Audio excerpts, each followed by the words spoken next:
My name is Anthony Clark. I'm 43 years old. I work in architecture, but this story has nothing to do with blueprints or buildings. It has everything to do with family, betrayal, and what it really means to be underestimated. You see, I grew up in a loud, opinionated family where status meant everything. If you didn't show up with someone impressive on your arm or at least something flashy in your pocket, you became the family joke. And for years I stayed quiet and let them laugh. But this time they crossed a line they didn't know I'd draw. I walked into my cousin's engagement party alone. No +1. No expensive car keys dangling from my fingers. Just me. And the moment I stepped through the front door, I heard the first snicker followed by the kind of laughter that tries to hide itself behind champagne glasses and fake hugs. Someone mumbled, "Still can't keep a woman," just loud enough for me to hear. Another cousin, the one who once borrowed money he never paid back, clapped me on the shoulder and said, "Maybe next year, Tony." My jaw tightened, but I didn't blink. They had no idea what I had been building in silence. No idea the reason I came alone wasn't because I was broken, but because I was focused. For the past year, while they were throwing barbecues and flexing on Instagram, I was finalizing something that would flip the family dynamic upside down. And the funniest part? The entire party was being held on a property I now legally owned. They just didn't know it. That wasn't the only surprise I had tucked under my sleeve. I had been quiet when they mocked my divorce, silent when they forgot my birthday, and even polite when they spread lies about my ex-wife and I. But this time, I had prepared something different, a revelation that didn't require yelling or confrontation, just timing. And tonight, everything was aligned. As they drank and danced under fairy lights in the backyard, I stood to the side sipping water, letting them enjoy themselves. I wasn't bitter. I was calculating. Each conversation, every laugh at my expense was just building the moment. They thought I was alone. They thought I was weak. They thought I was still the same Tony they overlooked at every holiday. But tonight would be the last time they laughed behind my back. They just didn't know it yet. I stood there, half-shadowed near the string lights that hung between trees I now legally owned, and I let the night unfold around me like a play I had memorized. My uncle bragged about the new lake house. My cousin's fiancé flaunted the ring. My older brother, who once told me I'd never be more than just a quiet guy with sketches, smirked at me as he walked past with his arm around a woman he barely respected.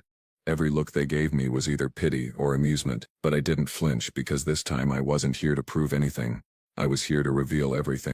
See, months ago this very property, the house, the land, even the shed they used for family photos had gone into quiet foreclosure. The owners, struggling, desperate to offload before the auction. I'd been the first to make a silent offer. Through a trust name I signed every document, and last week after the final paper was notarized I became the owner. The current renters, who threw this event, had no idea. They'd signed a short-term contract for this party space. They had no clue who their new landlord was. I wasn't looking for drama, that was never my way. But I was tired of being the quiet one. The one they overlooked because I didn't show off my money, or parade around a new partner after every breakup. What they didn't realize is that I invested in silence. I grew in solitude. I turned every joke, every dig, every family slight into fuel. And tonight, all of it was about to unfold exactly as I'd planned. I moved through the party like a ghost, listening, observing. Not one person asked how I was. Not one offered a genuine word. They talked about me, around me, through me. It was strange how people could pretend you were invisible right up until you became undeniable. And I was about to be very undeniable, because in exactly 15 minutes the event coordinator was going to make an announcement on the microphone, one I had personally written and arranged. But even now, standing on the edge of this moment, I wasn't angry. That was the strange part. I didn't want revenge. I wanted recognition, not applause, not praise. Just the quiet awareness that I was never who they thought I was. That I never needed to be loud to be powerful. And as I looked around, I realized that power isn't about showing up with noise. Sometimes it's about showing up with truth, then letting it speak for itself. I checked my watch. The time had come.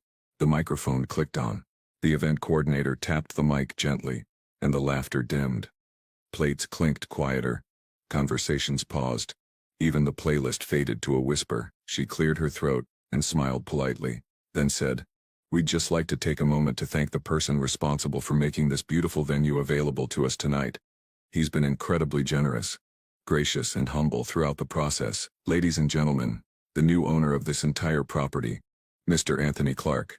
The silence that followed was deafening. Every eye turned to me like someone had pulled the fire alarm. I didn't smile. I didn't gloat. I simply stepped forward, nodded once, and said, "Enjoy the rest of your night." Then I walked back to my table like nothing had happened, but inside their eyes I saw everything shift.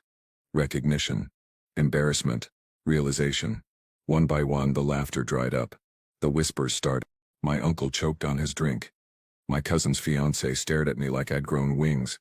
Even my brother, who had once refused to let me borrow his old laptop when I was starting my architecture firm, just blinked in disbelief. For the first time in my life I didn't feel like the outcast at a family event. I felt like the quiet storm they never saw coming. They tried to backpedal, of course. Suddenly everyone wanted to talk. My aunt asked if I'd consider designing her kitchen remodel. My cousin's husband clumsily joked, "You've been holding out on us, huh?" I gave polite answers. Nothing more. Because this wasn't about revenge, this was about balance. They had laughed at me for years. They'd treated me like the family footnote. But now they had to sit under my roof, drink from my glasses, and act like they respected me. It was strange to see how quickly people change when the power shifts. My mother, God bless her, knew the truth all along. She had tears in her eyes when she came up and whispered, "I'm proud of you." She was the only one who never laughed when I said I wanted to build my own path, and now that path led right through their backyard. I stayed just long enough to see the weight of it all settle. No speeches, no lectures, just truth, dropped like a silent stone in still water. And the ripples. They'd feel them for years. I stepped outside for a breath of cool night air. The stars hung quiet above me, and I thought about the years they never saw. The nights I worked 2 jobs just to save for my first property. The time I slept on an office couch because I couldn't afford both rent and staff payroll. The deals I lost, the tears I never showed. They only saw the stillness in me. Never the storms I endured alone. But storms are what shape mountains, and I had become one. Inside, the mood had shifted. I could hear it in the silence between the music.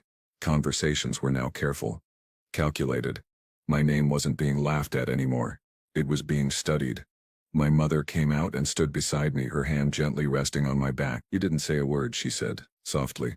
That was the loudest part. I nodded. I didn't need their apology. I just needed them to remember what they had dismissed. Eventually, one by one, they filtered outside too. Some with drinks, some with awkward smiles. My brother approached, hesitant for the first time in our lives. "You did all this quietly," he muttered. "You never asked for help." I looked him in the eye and replied, "You taught me not to." There was no malice in my voice, just truth. And that truth landed heavier than any insult could have. The woman who once told me at a reunion that I'd probably end up managing a hardware store, now asked if I was hiring. My uncle, who said I wasn't aggressive enough to lead anything, asked if I'd consult on his construction project.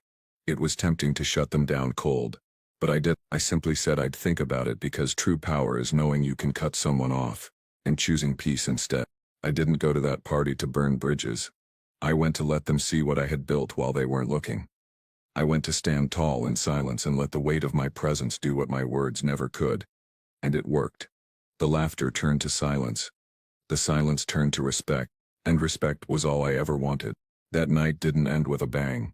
It ended with nods, quiet ones. The kind people give when they finally see you, not as who you were but as who you are now. I left early, not because I felt unwelcome, but because I had nothing left to prove. My silence had spoken, my success had stood tall, and my peace had never felt louder. I drove away slow, windows down, heart steady. A few weeks later I started getting texts. Messages from cousins who had never checked in. Voicemails from uncles I hadn't spoken to in years. One even invited me to dinner, saying he wanted to reconnect. But I knew the truth. They didn't want me. They wanted access to something they had once laughed at. And so one by one I replied with kindness and distance. I had learned a powerful lesson. Not every person deserves to go with you to the next level. Some people are only meant to be part of your origin story, not your legacy. And my legacy? It was already growing. I just secured a second commercial property. I had 3 full-time staff. My firm was turning away more clients than it accepted. The same last name they once joked about was now the one they whispered about with awe. But through all of it, I remained quiet. No social media victory laps. No posts flaunting my success. Just steady progress. Because real power doesn't announce itself. It arrives, makes its mark, and walks out the back door without needing applause. I had become the kind of man I wished I'd seen growing up. The kind who didn't need revenge to find peace, just clarity. One afternoon, I stood in the lobby of my own office, looking out the glass doors as the sun hit the building just right. And for a second I saw myself as they used to see me, quiet, unsure, overlooked. But I wasn't him anymore. I was the proof that quiet doesn't mean weak, that rejection doesn't mean failure, that laughter behind your back doesn't define you, your silence in return does. And in that moment I knew I didn't just win. I transformed. The final piece of peace came when I realized I didn't hate them. I didn't need them to say sorry. What I needed was already done. I had rewritten the story they tried to author for me. They had cast me as the failure, the quiet one, the man who'd never amount to anything, but I became the one who owned the very place where their laughter echoed. I bought the venue not to flex, but because it symbolized everything they once denied me: belonging, presence, visibility. It was poetic, fitting, but more importantly, it was quiet. Just like my success, just like my revenge. No outbursts, no arguments, no validation needed, just quiet justice delivered with precision. A year passed. I saw some of them again at another event. This time for a mutual friend. Their greetings were warmer, eyes more respectful, voices no longer mocking. One even said, "We always knew you'd make it." I smiled politely, but deep down I didn't need them to believe it, because I believed it long before anyone else did. And now, I spend most of my days designing homes and buildings that feel like second chances. I work in silence, live in peace, and protect my energy like it's sacred, because it is. I built this life brick by brick while they were busy laughing, and when they finally stopped to look, I was already finished. So if you've ever been laughed at, overlooked, doubted by the people closest to you, don't chase revenge. Build something. Build it quietly. Let your results be your response. Because one day, the same people who laughed at your beginning will sit in the audience of your legacy, and they won't laugh again.